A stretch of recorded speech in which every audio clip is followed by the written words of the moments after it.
അനുമോൾ അനുമോൾ അനുമോൾ എവിടെ നോക്കിയാലും അനുമോൾ. ഈ ബിഗ് ബോസിൽ കപ്പടിക്കാനുള്ള അല്ലെങ്കിൽ ഈ ബിഗ് ബോസിന്റെ ക്യൂനാവാനുള്ള യോഗ്യത അനുമോൾക്കുണ്ടോ? നമുക്ക് പരിശോധിക്കാം. ഇതിന് മുന്നേ ഉള്ള ബിഗ് ബോസിലെ രാജാക്കന്മാരെ കുറിച്ച്, അല്ലെങ്കിൽ കപ്പടിക്കണമെന്നില്ല, അവരുടെ ആ ഷോ കൊണ്ടുപോയിട്ടുള്ള ആൾക്കാർ, മെയിനായിട്ടുള്ള ആൾക്കാരായിട്ട് സാബുമോ മുതൽ ഇങ്ങോട്ട് ജിൻഡോ വരെയുള്ള, അല്ലെങ്കിൽ അതിനിടയ്ക്ക് പരാജയപ്പെട്ടു പോയവരുണ്ട്. ഈ പറഞ്ഞ റോബിനായാലും രജിത് കുമാർ സാറായാലും ഇവരെയൊക്കെ നമുക്ക് എടുത്തു നോക്കാം. ഇവരുടെയൊക്കെ ക്വാളിറ്റികൾ എന്താണ്? ഫസ്റ്റ്, സദാചാര അമ്മാവൻ നിർബന്ധമാണ്. അത് അനുമോൾക്കുണ്ട്. സദാചാര അമ്മായിയാണ്, സംശയമില്ലേ. പിന്നെ സ്ത്രീ വിരോധം രണ്ടാമത്തത് ഇവർക്കെല്ലാം ഉള്ളത്. അനുമോൾക്ക് പക്ഷേ അനുമോൾ സ്ത്രീ ആയതുകൊണ്ട് അത് ആ കാറ്റഗറി നമ്മൾ മാറ്റി വെച്ചേക്കുന്നു. പിന്നെ ടോക്സിക് ആയിരിക്കണം, ദൈവവിശ്വാസമായിരിക്കണം, പിന്നെ നല്ല മാനിപ്പുലേറ്റർ ആയിരിക്കണം. സാധാരണക്കാരെ, അതായത് ഒരു നല്ല ശതമാനം, ഒരു 80-90% സാധാരണക്കാരെ വിശ്വസിപ്പിക്കാൻ പറ്റുന്ന ആളായിരിക്കണം. ഈ ക്വാളിറ്റി എല്ലാം അനുമോൾക്കില്ലേ. പിന്നെന്താ വേണ്ടത്? ഒറ്റപ്പെടൽ. അതിനുള്ള എല്ലാ സാധ്യതയും അനുമോൾക്ക് വന്നില്ലേ. അതായത് ബുള്ളി ഗ്യാങ് എന്ന് പറയുന്ന ഒരു 5-6 പേര്, അപ്പാനി ശരത്തും അക്ബറും പിന്നെ നമ്മുടെ 2K ഫാത്തിമ ഉൾപ്പെടുന്ന കുറേ ടീമുകൾ, ഇവരെ പൊളിക്കാൻ നിൽക്കുന്ന ഏറ്റവും വലിയ കോമഡി പീസുകളായ ഷാനവാസ്, അഭിലാഷ്, ഒനിയൻ ടീം, പിന്നെ ഒറ്റപ്പെടൽ ഗെയിം കളിച്ചുകൊണ്ടിരിക്കുന്ന ഈ പറഞ്ഞ അനീഷ്, അയാൾ മണ്ടത്തരമാണ് കാണിക്കുന്നത്. സത്യം അത്രയും ഇമോഷണൽ ആയിട്ടുള്ള സാധനങ്ങളാണ് ബിഗ് ബോസിൽ ഇപ്പോൾ നടക്കുന്നത്. ഈ സമയത്ത് ഇയാൾ ഒറ്റപ്പെട്ടിട്ടൊന്നും കാര്യമില്ല. ഇയാൾ ഏതെങ്കിലും ടീമിൻ്റെ കൂടെ കയറിയേ പറ്റൂ. അയാൾ നല്ലൊരു ഗെയിമറാണ്, ഇതുവരെ കുഴപ്പമൊന്നുമില്ല. പക്ഷേ ഇനി ഒറ്റപ്പെട്ട് പോയിട്ട് കാര്യമില്ല.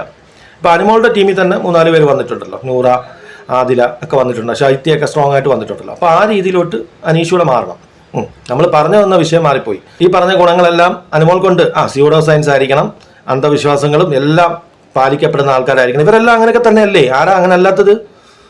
ഈ പറഞ്ഞ സാബുമോൻ ഏറ്റവും വലിയ അഗ്രസീവ് അല്ലേ, ഏറ്റവും വലിയ ടോക്സിക് അല്ലേ, ഏറ്റവും വലിയ സ്ത്രീ വിരോധിയല്ലേ, നല്ല കിട്ടില്ലൻ സദാചാര അമ്മാവനല്ലേ. അങ്ങേർക്ക് കഴിഞ്ഞൊരു സദാചാര അമ്മാവൻ കേരളത്തിലുണ്ടോ? അയാളല്ലേ ആ ഷോ കൊണ്ടുപോയത്. രജിത് കുമാർ, സ്യൂഡോ സയൻസ്, ഇതേ ഒരു കാറ്റഗറിയിലൊക്കെ പെട്ട ഒരാൾ തന്നെയാണ്.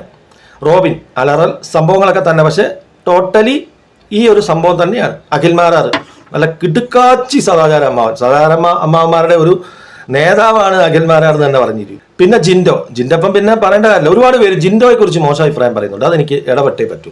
ജിൻഡോയ്ക്ക് കപ്പടിക്കാൻ യോഗ്യതയില്ല. എന്തുകൊണ്ട് യോഗ്യതയില്ല? ഈ പറഞ്ഞ സാബുമോനും അഖിൽ മാരാറിനും ശേഷം ഏറ്റവും കഴിവുള്ള ആൾ ജിൻഡോ തന്നെ. ആ സീസണിൽ ഏറ്റവും കൂടുതൽ എന്റർടൈൻമെന്റ് കൊടുത്ത ജിൻഡോയാണ്. പുറത്തെ കാര്യങ്ങൾ എനിക്കറിയില്ല, അകത്തെ കാര്യമാണ് പറഞ്ഞത്.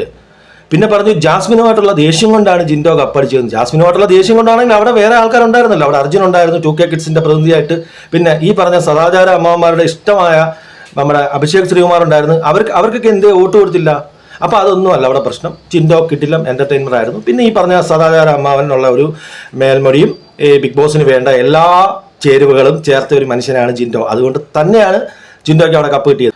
അല്ലെങ്കിൽ പിന്നെ ഈ പറഞ്ഞ സദാചാര അമ്മാവൻ കാറ്റഗറി പെടുന്ന ഒരു ഇഷ്ട സാധനമായിരുന്നല്ലോ മറ്റേ അഭിഷേക് ശ്രീകുമാർ. അങ്ങേർക്ക് സ്ത്രീവിരോധമില്ലേ, LGBTQ+ കമ്മ്യൂണിറ്റി എതിർക്കുന്നില്ലേ, അങ്ങേർക്ക് എല്ലാ ഗുണങ്ങളും ഉണ്ട്. എന്തുകൊണ്ട് വോട്ട് കൊടുത്തില്ല?